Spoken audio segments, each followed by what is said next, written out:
Saudações, pessoal. Eu sou o professor Tiago, sou professor de filosofia, sociologia e também de ensino religioso. Eu vim aqui apresentar a vocês uma série de propostas de estudo, sobretudo sobre a filosofia. Primeiramente, a gente precisa entender o que é filosofia. Do ponto de vista da etimologia, a filosofia é composta de duas palavras gregas, philos e sophia.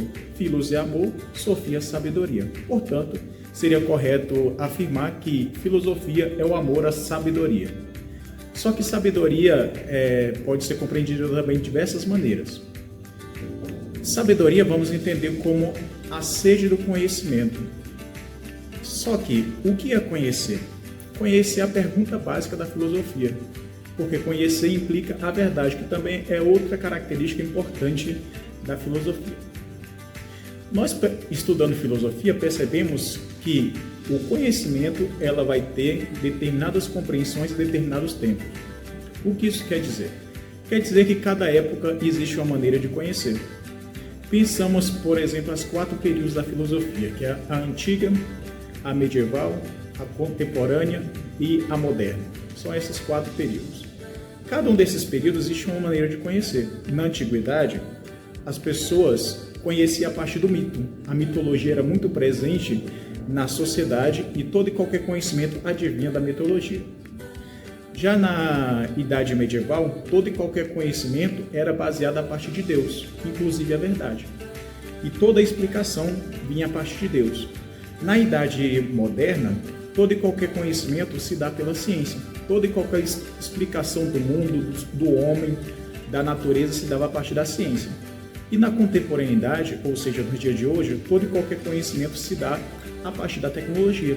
Todo e qualquer conhecimento que nós queremos ter, nós acessamos um portal tecnológico e a partir dali temos o conhecimento sobre o homem, sobre a natureza, sobre a ciência e etc. Tendo esse panorama, fica muito fácil para nós percebermos do que se trata e que período nós estamos falando. Hoje vou apresentar para vocês o período antigo, ou seja, o período ali mais ou menos do século 3 a.C. até ali mais ou menos do século 2 depois de Cristo. Esse período, todo e qualquer conhecimento se dá a partir da mitologia. Os gregos, eles tinham uma preocupação muito interessante, lembrando, ou melhor, ressaltando, cada época da história existe um problema filosófico a ser resolvido. Se nós entendermos assim, percebemos que lá na antiguidade, o problema filosófico a ser resolvido era a questão do movimento. Os gregos tinham a seguinte preocupação: como é que eu posso conhecer as coisas se tudo está em constante transformação? O professor que iniciou a falar a vocês alguns minutos atrás já não é mais o mesmo, alguma coisa mudou. Então os filósofos vão estudar, vão procurar resolver essas questões. Esses filósofos que vão tentar resolver essas questões são chamados pré-socráticos, ou filósofos da natureza.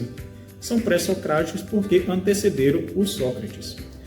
Dentro desse conjunto de filósofos nós temos Tales de Mileto, Anaxágoras, Heráclito e assim por diante. Eles vão utilizar da natureza para poder explicar o movimento. Como é que eles fizeram isso? Tem algum filósofo que, observando a natureza, observando o meio, eles perceberam que o que existe em todas as coisas, em todos os lugares, é a água.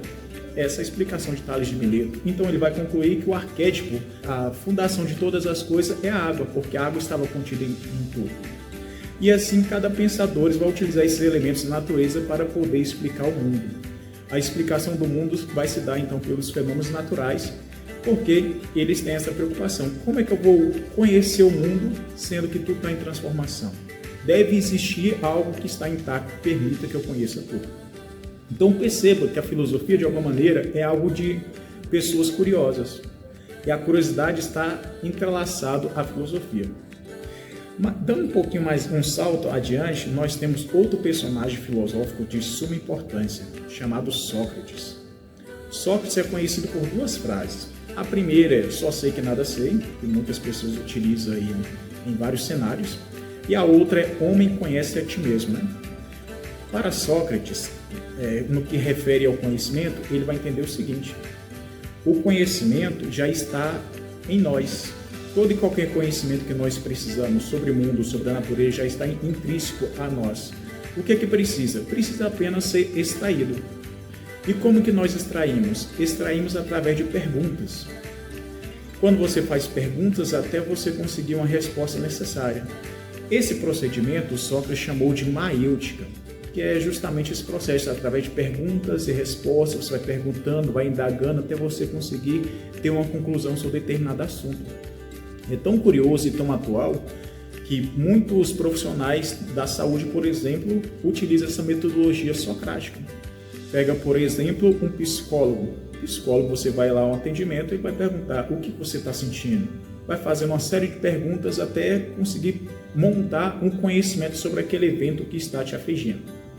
Então, o Sócrates ele é fundamental para nós percebermos esse conhecimento, como ocorre o conhecimento. Então, em Sócrates, o conhecimento já está em nós e nós precisamos extraí-lo através de perguntas. E essas perguntas, esse método é chamado de maêutica. É importante ressaltar um personagem, um grupo de pessoas, na verdade, que teve um embate muito preciso com Sócrates, que vai dar uma margem muito interessante para essa questão do conhecimento. São os chamados sofistas. Quem são os sofistas? Os sofistas é um grupo de professores que ensinava a arte da oratória, ensinava as pessoas a falar. E olha só como é interessante nós percebermos o contexto. Quando vai estudar filosofia, você sempre tem que perceber o contexto para que nós não fazemos anacronismo, né? Não avaliamos a história sobre os nossos caráteres, sobre o nosso viés, mas sim de acordo com a época. Naquele período dos sofistas, a Grécia estava crescendo, a cidade estava crescendo, estava evoluindo, e as pessoas queriam espaço naquele lugar, porque as pessoas queriam exercer cargos públicos. E uma das maneiras de você exercer cargos públicos era através da oratória, porque você precisava ir à praça para poder comunicar e expor as suas ideias. Então, os sofistas, eles receberam um campo muito propício para poder divulgar o seu trabalho. Então, algumas pessoas contratavam sofistas para eles poderem ensinarem a falar a arte da oratória. E por que é importante nós apresentarmos esse grupo de professores? Porque o Sócrates vai ter um embate muito interessante com esses sofistas. Por que razão? Só recordando, o Sócrates entende que todo e qualquer conhecimento está dentro de nós, precisa apenas ser extraído. E olha só o que os sofistas fazem. Os sofistas vão ensinar então a arte da oratória, ou seja, nós podemos, com a retórica, apresentar uma coisa falsa como verdadeira, ou uma verdadeira como falsa. Isso para Sócrates vai ser um absurdo, porque para ele a verdade ela é indubitável, não muda, ela é certa e precisa. E também o conhecimento, de acordo com Sócrates, não pode ser nem manipulado e tampouco comercializado, porque o conhecimento é a coisa mais verdadeira e mais preciosa que é. Então nós vimos aqui um panorama geral da base da filosofia, né? Ali com Sócrates, com sofistas, e depois, com o passar do tempo, eu irei apresentar alguns pensadores, algumas ideias filosóficas para nós conseguirmos desenvolver essa capacidade crítica e entender o pensamento dos filósofos de cada época. Então agradeço por você ter ficado até aqui, forte abraço.